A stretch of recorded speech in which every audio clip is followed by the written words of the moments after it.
ونعوذ بالله من شرور أنفسنا ومن سيئات أعمالنا من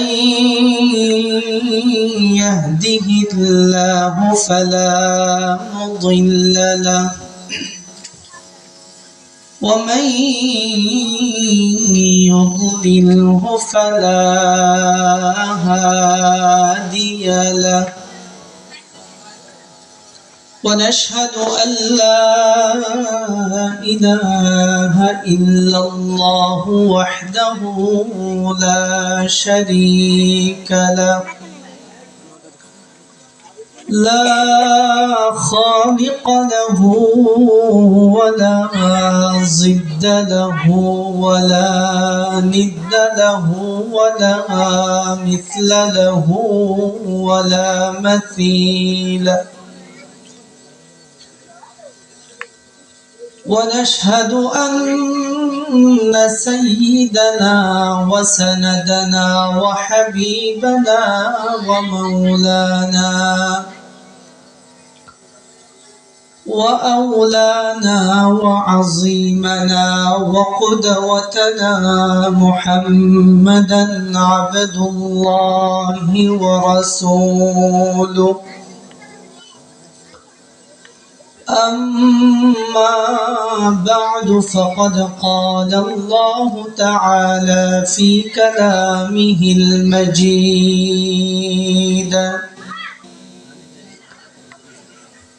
أعوذ بالله من الشيطان الرجيم بسم الله الرحمن الرحيم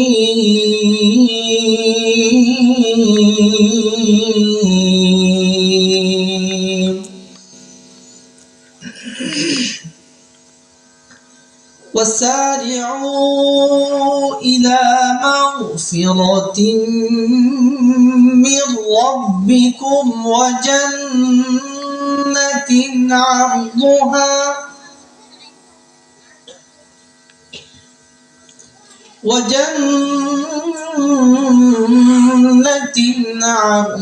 السماوات والأرض أعدت للمتقين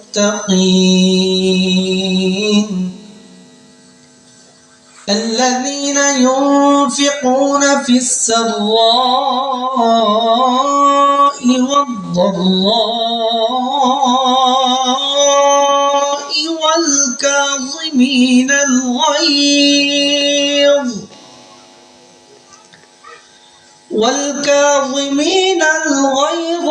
والعافين عن الناس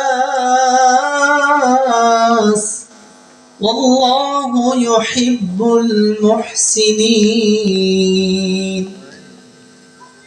وقال رسول الله صلى الله عليه وسلم أنا زعيم ببيت في ربض الجنة لمن ترك المراء وإن كان محقا وبيت في وسط الجنة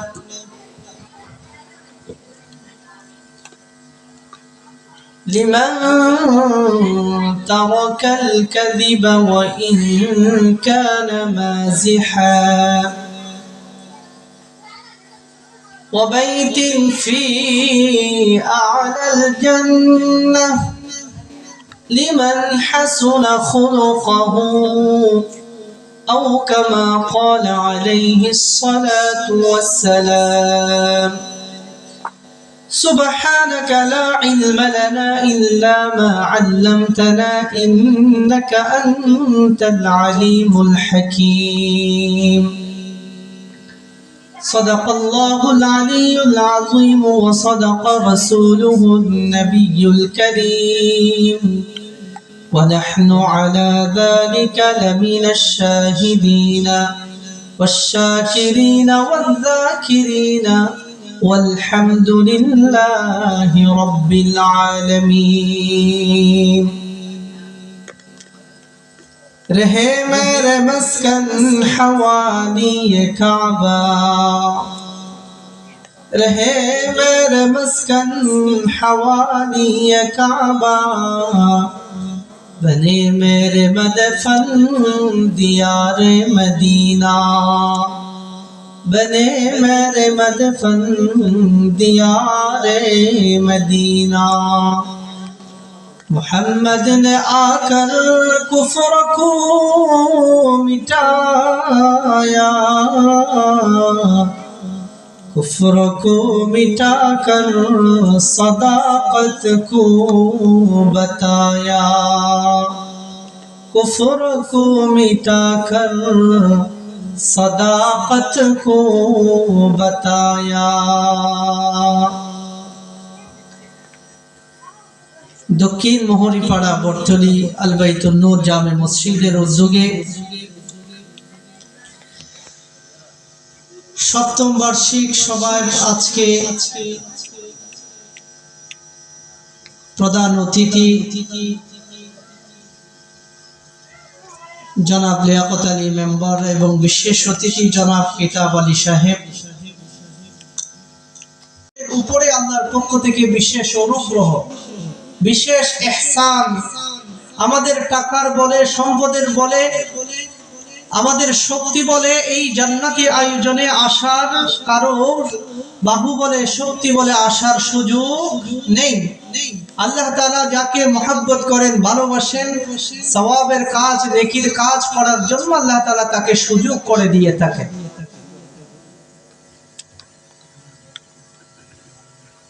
আমার সম্মানিত প্রিয় ভাইরা যদিও ইতিপূর্বে মেরাজের বিষয়ে আলোচনা করার জন্য আমাকে বলা হয়েছিল কিন্তু আমি আসার পরে বেশ কয়েকজন আলোচক থেকে যারা আলোচনা করেছেন সকলেই মেরাজের উপরে অনেক লম্বা বিস্তারিত আলোচনা করেছেন আমি মেরাজের উপরে আলোচনা করার প্রয়োজন মনে করছি না তবে এটুকুই বলবো মেরাজ কেন হয়েছিল আল্লাহ তাআলা কোরআনের ভাষায় মেরাজ কেন হয়েছিল তার উত্তরে সূরা বনী ইসরাঈলের প্রথম আয়াত আল্লাহ তাআলা বলেন সুবহানাল্লাযী আসরা বিআবদিহি লাইলাম মিনাল মাসজিদিল হারাম ইলাল মাসজিদিল আকসাল্লাযী باركنا حوله لنريه من آياتنا إنه هو السميع البصير মেরাজের ঘটনা এত বড় আশ্চর্য ঘটনা এই ঘটনা আশ্চর্য হয়ে স্বয়ং আল্লাহ সুবহানাহু ওয়া তাআলা সুবহানাল্লাযী শব্দ ব্যবহার করেছেন ওই মহান পবিত্র জাতের ঘোষণা তার পবিত্রতা বর্ণনা করছি যিনি নিজের বান্দাকে মসজিদে হারাম থেকে মসজিদে আকসায় নিয়ে গেলেন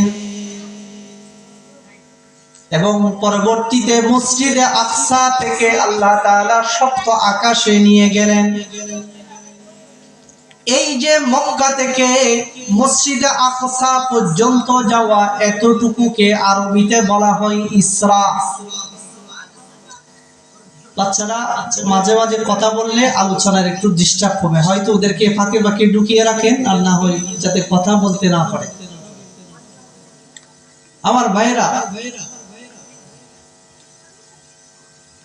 মক্কা থেকে বাইতুল মাকদিস ফিলিস্তিনে যাওয়া পর্যন্ত এতটুকুকে বলা হয় ইসরা বাইতুল মাকদিস থেকে আরশ কুরসি উপরের জগতে যাওয়া এটাকে বলা হয় মেরাজ ইতিহাসবিদ এবং তাফসীর কোরআনে কারীমের ব্যাখ্যাকারী তাদের ভাষ্য অনুযায়ী এটাকে মেরাজের ঘটনা বলে তো মেরাজ কেন হয়েছে বলে লিনুরিয়াহু মিন আয়াতিনা আল্লাহ তাআলার বড় বড় নিদর্শনগুলি আল্লাহ তার হাবিব প্যারা নবী খাতামুন নবিয়্যিন সাইয়্যিদুল মুরসালিন শফিউল মুযনিবিন সরওয়ারে দু আলম সরওয়ারে কায়নাত মুহাম্মদুর রাসূলুল্লাহ সাল্লাল্লাহু আলাইহি ওয়াসাল্লাম কে আল্লাহর কুদরত দেখার জন্য, নিদর্শনগুলি দেখানোর জন্য।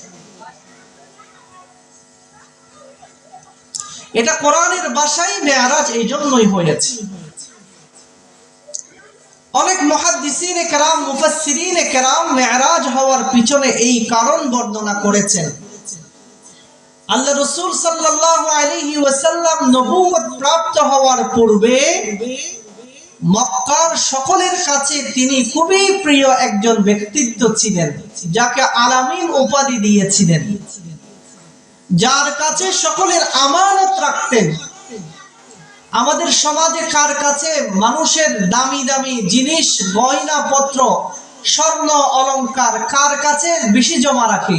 যাকে সবচেয়ে বেশি মহব্বত করে এবং আমানতদার মনে করে, ঠিক না?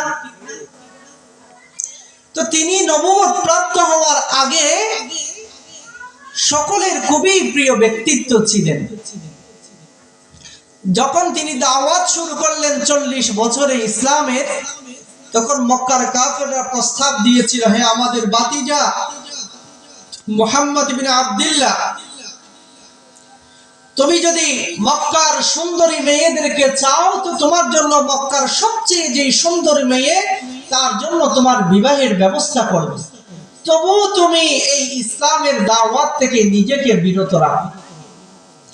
আর যদি তোমার ক্ষমতার প্রয়োজন হয় তো মক্কার সব, এই রাজ্যের সব ক্ষমতা তোমাকে, তোমার হাতেই আমরা দিয়ে দেব। কিন্তু তিনি রাজি হন নাই, কারণ এটা ছিল সত্য ধর্ম ঐশী বাণী। দুনিয়ার লোভে পড়ে, কাফেরদের প্ররোচনায় পড়ে এই ইসলামের দাওয়াতকে বিলীন করা যাবে। তার মিশন ছিল পুরো দুনিয়ায় কিভাবে কোরআনের বাণী পৌঁছে যায়। যখন তিনি দাওয়াত দেওয়া শুরু করলেন, তখন থেকেই মক্কার কাফেরদের পক্ষ থেকে তার উপরে বিভিন্ন ধরনের নির্যাতন, নিপীড়ন, যত ধরনের মক্কার আবু জাহাল, উতবা, শাইবা, আবু লাহাব, তাকে যত ধরনের ফাঁসানো যায়, যত ধরনের শাস্তি দেওয়া যায়, তার সাথে কৌশলে যা যা করা যায় সব কিছুই তারা করে ফেললেন। তাকে পাগল বলতে লাগলেন, কখনো তাকে জাদুকর বলতে লাগলেন। মক্কার চতুর্পাশ থেকে, বিশ্বের দিক দিগন্ত থেকে যেই সব মানুষগুলো হজ করার জন্য আসতো, বাইতুল্লাহর জিয়ারতের জন্য আসতো, তাদের কানে কানে গিয়ে বলতেন, বলে মক্কার মধ্যে নতুন এক পাগলের আবির্ভাব হয়েছে, তার কথাই তোমরা প্রভাবিত হইও না। বলেন না নাউযু বিল্লাহি মিন যালিক। আমার ভাইয়েরা, এ সময় যারা ইসলাম ধর্ম গ্রহণ করেছিল, ওই সাহাবীদের উপরে সবচেয়ে বেশি জুলুম নির্যাতন মক্কার কাফেররা করেছিল। হযরতে বেলালের ঘটনা আমরা সবাই শুনেছি। হযরতে বেলালকে প্রচন্ড উত্তপ্ত রোদে এই শোয়া গরম বালির উপরে শোয়াইয়া তাকে তার যে মালিক উমামা ছিল, এই উমামা তাকে প্রতিদিন কষ্ট দিতেন। আর তিনি আহাদ আহাদ বলে ডাক দিতেন। হযরত আবু বকর সিদ্দিক রাদিয়াল্লাহু আনহু এই কষ্টের কথা দেখে, এই কষ্ট দেখে সহ্য করতে না পেরে নিজের টাকায় কিনে হযরত বেলালকে আজাদ করে দিলেন। আমার ভাইয়েরা, এই মক্কার নির্যাতন নিপীড়ন সহ্য করতে না পারে আল্লাহ রাসূলকে মক্কা থেকে মদিনায় হিজরত করার জন্য নির্দেশ দিলেন। সেই মক্কা থাকা অবস্থায় তার দুইটা আশ্রয়স্থল ছিল। একটা ছিল খদিজাতুল কুবরা রাদিয়াল্লাহু তাআলা আনহা, নিজের প্রিয় সহধর্মিণী। আরেকজন প্রিয় আশ্রয়স্থল ছিল যিনি বাবার স্থলাভিষিক্ত ছিল, বাবার আদর যার থেকে পেয়েছিলেন তার নাম ছিল হযরতে আবু তালেব। মক্কার কাফেররা যখন বেশি নির্যাতন নিপীড়ন বেশি শুরু করে দিল, সেই সময়ে যাদের কাছে বেশি আশ্রয় চেয়েছিলেন, আশ্রয় পেয়েছিলেন ওই দুইজন মহিয়াসী নারী এবং ওই মানুষ হযরতে আবু তালেব। তাদের দুইজন ইন্তেকালের পরে আল্লাহর রাসূল খুবই মানসিকভাবে ভেঙে পড়লেন।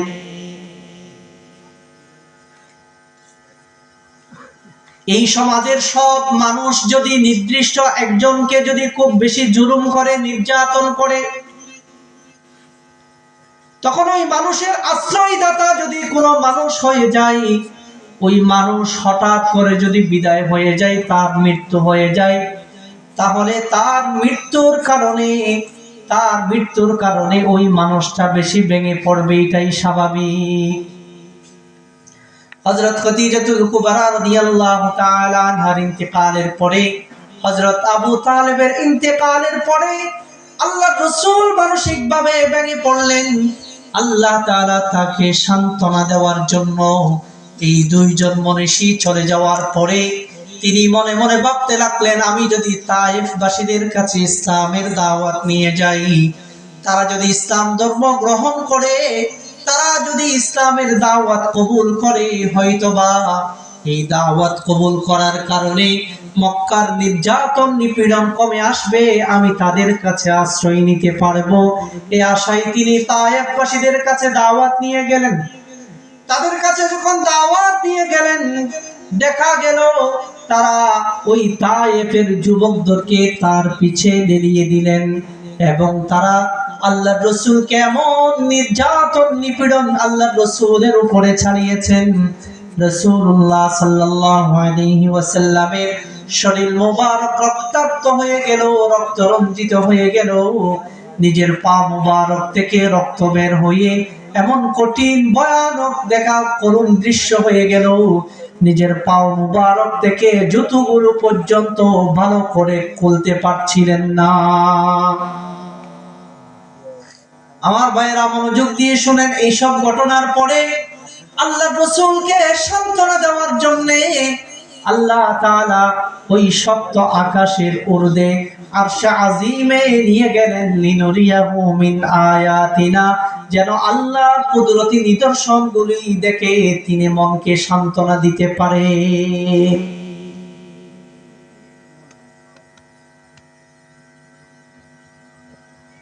উলামায়ে কেরাম আরো কিছু কারণ উল্লেখ করেন, যার ভিতরে অন্যতম আরেকটি কারণ হলো এটাকে ওয়াকিআয়ে মুতাশাবিহাত বলে। আসমানের ফেরেশতারা জমিনের ফেরেশতাদের উপরে শ্রেষ্ঠত্বের দাবি করলেন। আসমানের ফেরেশতারা বলতে লাগলো যে আমরা তোমাদের চেয়ে শ্রেষ্ঠ মর্যাদার অধিকারী। বলে কেন? বলে আমাদের কাছেই তো জান্নাত, জাহান্নাম, আরশ, কুরসি, বাইতুল মামুর, লৌহ মাহফুজ সবকিছু তো আকাশের ঊর্ধ্বে আকাশে, আমরা এই জায়গাতেই থাকি, সুতরাং আমাদের শ্রেষ্ঠত্ব মর্যাদা তোমরা যারা দুনিয়াতে আছো তাদের চেয়ে বেশি। এখন যারা এই জমিনে বিচরণ করে ফেরেশতা, তারা বলতে লাগলো ঠিক আছে, তবে যার জন্য যার উসিলায় এই পৃথিবীকে সৃষ্টি করা হয়েছে, জান্নাতকে সৃষ্টি করা হয়েছে, জাহান্নামকে সৃষ্টি করা হয়েছে, যিনি সাইয়্যিদুল আম্বিয়া, নবীদের সরদার, যিনি আল্লাহর কাছে সবচেয়ে বেশি প্রিয়, এমন একজন ব্যক্তি যার নাম হলো মুহাম্মদুর রাসূলুল্লাহ, যার উসিলায় জান্নাত জাহান্নামকে সৃষ্টি করা হয়েছে, তিনি তো এই দুনিয়াতেই থাকেন, সুতরাং আমাদের শ্রেষ্ঠত্ব মর্যাদা তোমাদের চেয়ে বেশি। দুই পক্ষের দুইটা দাবি, দুইটা প্রমাণ সামনে আসে।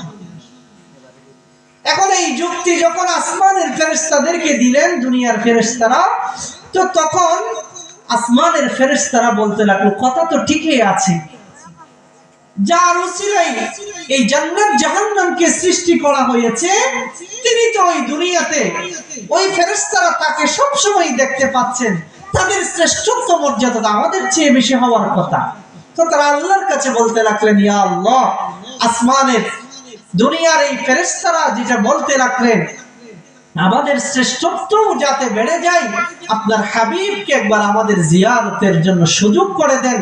আপনার হাবিবের জিয়ারতে ধন্য হয়ে যাতে আমরাও আমাদের শ্রেষ্ঠ ইমামতি করার জন্য তাকে উঠিয়ে দেন। হযরত জিবরিল আলাইহিস সালাম আল্লাহর রাসূলের হাত ধরে ইমামতির দায়িত্ব কাকে দিয়ে দিলেন?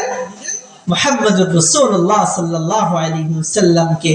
सारे नबियों को मिला जिनकी इमामत की शरफ हो, सारे नबियों को मिला जिनकी इमामत की शरफ हो, क्या ही यकता है वो शान रसूल अरबी, कर सके कौन बया शान रसूल अरबी, कर सके कौन बया शान रसूल अरबी, बरतरज वहम गुमा शान रसूल अरबी, तहा यासीन है और रहमत आलम है लक़बो,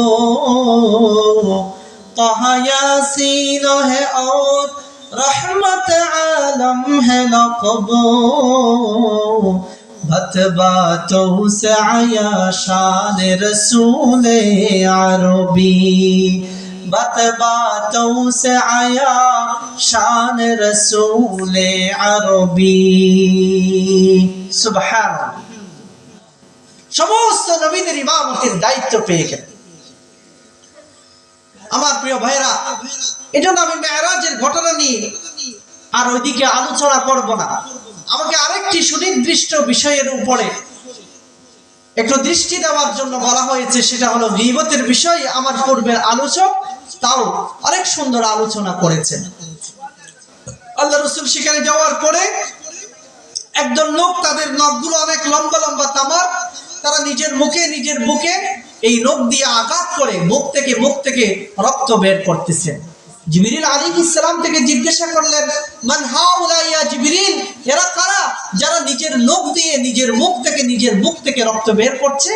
বলে তারা হলো যারা দুনিয়ার মধ্যে একে অপরের সমালোচনা করত, গীবত করত, পরনিন্দা করত। قال رسول الله صلى الله عليه وسلم أتدرون ما الغيبة ذكرك أخاك بما يكره। আল্লাহ রাসূল সাহাবীদের থেকে জিজ্ঞাসা করেন, আমার সাহাবারা শোনো, তোমরা কি জানো গীবত কাকে বলে? তোমরা কি জানো? আল্লাহ রাসূলের সাহাবীরা বলতে লাগলেন, লা লা আল্লাহু ওয়া রাসূলুহু আলাম, আল্লাহ এবং তার রাসূল এই ভালো জানেন। বলেন, যিকরুকা আখাকা বিমা ইয়াকরাহু, তুমি তোমার ভাইয়ের অনুপস্থিতিতে এমন পর্যালোচনা করা, তোমার ভাই পরবর্তীতে শুনলে তা মনে কষ্ট নিতে পারে, এটার নাম হলো গীবত।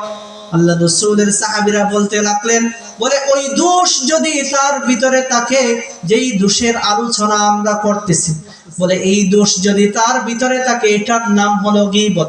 যদি তার ভিতরে এই দোষটা না থাকে, এটার নাম হবে তুহমত, যার মারাত্মক ভয়াবহ অপরাধ গুনাহ তার চেয়ে আরো অনেক বেশি। গীবত সম্পর্কে আল্লাহ রাসূল বলেন, قال رسول الله صلى الله عليه وسلم الغيبة أشد من الزنا। পরনিন্দা করা, সমালোচনা করা, গীবত হলো ব্যভিচারের থেকে অনেক বেশি মারাত্মক। মুফাসসিরিনে কেরাম, মুহাদ্দিসিনে কেরাম বললেন, গীবতকে ব্যভিচারের চেয়ে বড় মারাত্মক গুনাহ কেন বলা হয়েছে? আমার ভাইয়েরা মনোযোগ সহকারে শুনেন। আমরা অনেকেই গীবত করি, পরনিন্দা করি, সমালোচনা করি, এটা ব্যভিচারের চেয়ে মারাত্মক বড় গুনাহ কেন? সমাজের মানুষ কেউ যদি ব্যভিচারে লিপ্ত হয়ে পড়ে, জিনার মধ্যে লিপ্ত হয়ে পড়ে, সে মনে মনে অনুতপ্ত হয়, তার ভিতরে অনুশোচনা আসে, আমি তো বড় অন্যায় অপরাধ করেছি, আমি বড় পাপী, আল্লাহর কাছে তাওবা করতে হবে। আল্লাহ যদি আমার গুনাহ মাফ না করে, পৃথিবীর কোনো শক্তি নাই আমার গুনাহ ক্ষমা করার জন্য। এই জন্য তিনি অনুতপ্ত হয়ে ব্যভিচার করার পরও তাওবার নিয়তে আল্লাহর কাছে হাত উঠিয়ে বলে, আল্লাহ তুমি যদি মাফ না করো, মাফ করার শক্তি আর কারণে। আমার ভাইরা, এই জন্য মুহাদ্দিসিনে কেরাম বলেছেন যে ব্যভিচার করলে যেহেতু মানুষের অনুশোচনা আসে, এটার কারণে তাওবা নসিব হয়। কিন্তু মানুষ যে গীবত করে, মজার চলে, আড্ডার চলে, গীবত করতে আরো বেশি ভালো লাগে। লাগে কি লাগে না? মানুষের সমালোচনা করতে আরো বেশি ভালো লাগে। কিন্তু এই সমালোচনার পরে মানুষ অনুতপ্ত, অনুশোচনা তার ভিতরে না আসার কারণে এই গীবতের তাওবার জন্য নসিব হয় না। এবং আরো বড় মারাত্মক গুনাহ এই জন্যই যে আমি যার গীবত করলাম, যার সমালোচনা করলাম, আমি তার হক নষ্ট করলাম, সে যতক্ষণ পর্যন্ত মাফ করবে না ততক্ষণ পর্যন্ত আমার আল্লাহ গীবতের গুনাহ মাফ করবে। আমি আমার ভাইয়ের সমালোচনা করলাম, একজন মুসল্লি ইমাম সাহেবের সমালোচনা করলো, অথবা ইমাম সাহেব একজন মুসল্লির সমালোচনা করলো। এই সমালোচনা করার কারণে যার সমালোচনা করলো, যখনই তার কানে এই কথাটা যাবে সে মনে কষ্ট নেবে, আমি তার হক নষ্ট করেছি। বান্দার হক যতক্ষণ পর্যন্ত বান্দা ক্ষমা করবে না ততক্ষণ পর্যন্ত আরশে আজিম থেকে আমার আল্লাহ ক্ষমা করবে না। এই জন্য আল মিনহাজ শরহে মুসলিম ইবনুল হাজ্জাজ, আমরা মুসলিম শরীফের নাম সবাই শুনেছি, বুখারী শরীফ, মুসলিম শরীফের নাম সবাই শুনেছি। এই মুসলিম শরীফের এক বড় আলেম, ব্যাখ্যা গ্রন্থকার আল্লামা ইমাম নববী রাহমাতুল্লাহি আলাইহি তার কিতাব লিখেন, বান্দা যদি গুনাহ করার পরে যদি তিনটা শর্তকে সামনে রেখে আল্লাহর কাছে যদি কাঠি মনে তওবা করতে পারে, বুঝতে পারে না, তো তাকে আস্তে আস্তে ডাকা। এজন্য হযরতে জিবরিল আলাইহিস সালাম আল্লাহর রাসূলের পা মুবারকের আঙ্গুলগুলো ধরে ধরে আস্তে আস্তে ডাকছিলেন। রাসূল আকরাম সাল্লাল্লাহু আলাইহি ওয়াসাল্লামকে মিরাজে নিয়ে যাবেন, জান্নাত দেখাবেন, জাহান্নাম দেখাবেন, আরশ দেখাবেন, কুরসি দেখাবেন। দুনিয়ার এই মানবীয় চোখে মানুষ হিসেবে এত উপরে যাওয়ার শক্তি মানুষের নেই। এজন্য কি করলেন? আল্লাহ বললেন, জিবরিল, একটু বড় করে বলেন না সুবহানাল্লাহ।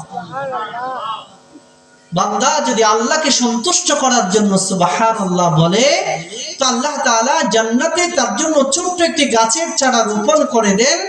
জান্নাতে যাওয়ার পরে বান্দা দেখতে পাবে বিশাল এক বট বৃক্ষ, যেটার ছায়া জান্নাতি ঘোড়া দিয়ে 500 বছর দৌড়, বছরের ভিতরে 45 ওয়াক্ত নামাজ আদায় করতে পারবে না। আবারও যায়, আবারও গেলেন, একবার যায় 5 ওয়াক্ত কমে, আরেকবার যায় 5 ওয়াক্ত কমে, আরেকবার যায় 5 ওয়াক্ত কমে। আমার আল্লাহ কি জানতেন না 5 ওয়াক্ত আমাদের জন্য ফরজ নামাজ হবে? আমার আল্লাহ জানতেন না? আমার